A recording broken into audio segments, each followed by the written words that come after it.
60% des terres agricoles mondiales, c'est la part de l'Afrique. Et pourtant, la plupart des gens que vous croisez dans la rue vous répondraient « L'Afrique, c'est la faim, la sécheresse, l'insécurité ». Alors pourquoi ce décalage monumental entre ce que montrent les chiffres et ce que racontent les images? Parce qu'on vous a raconté une histoire incomplète. Et aujourd'hui, on va la réécrire. 4 chiffres pour comprendre l'ampleur du paradoxe. Numéro 1, 60% des terres arables non exploitées de la planète sont en Afrique. Pas 20, pas 40, 60. 2. L'Afrique importe aujourd'hui 25% de sa nourriture. Un pays comme le Nigeria dépense 5 milliards de dollars par an en riz venu d'Asie. Pourquoi produire du riz à 12 000 km quand on a le climat idéal chez soi? 3. 80% des exploitations agricoles en Afrique sont menées par des petits paysans qui travaillent à la main, sans mécanisation, sans accès au crédit.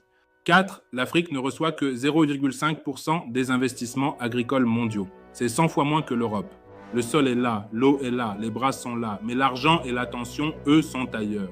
Pourquoi ce potentiel reste-t-il figé? 4 freins. Le premier vous mettra en colère.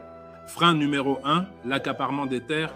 Depuis 2008, après la crise alimentaire mondiale, des fonds d'investissement, des monarchies du Golfe, des entreprises chinoises et européennes ont acheté ou loué pour plusieurs décennies des millions d'hectares.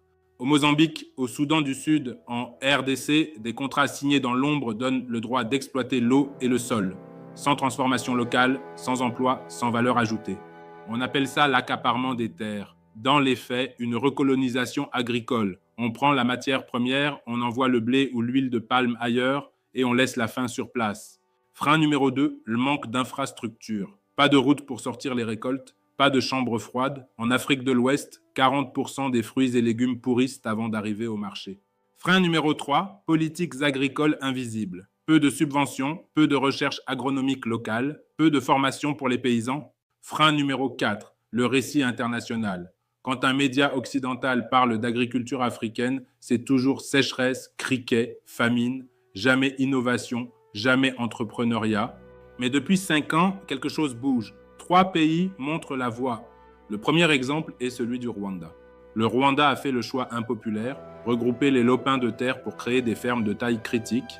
Résultat, productivité multipliée par 3 sur le maïs et le manioc. Aujourd'hui, le Rwanda nourrit 90% de sa population avec sa propre production. C'est mieux que la moyenne européenne. Le deuxième exemple nous emmène au Kenya. Au Kenya, une start-up s'appelle Twiga Foods. Elle connecte directement 100 000 petits agriculteurs à des acheteurs via téléphone mobile. Plus d'intermédiaires, plus de gaspillage. Et des drones survolant les champs de maïs pour détecter maladies ou carences. Tout ça à moins de 5 $ par hectare. Enfin, le troisième exemple est celui de l'Éthiopie. L'Éthiopie a construit 14 barrages en 10 ans. Elle transforme des déserts en terres irriguées.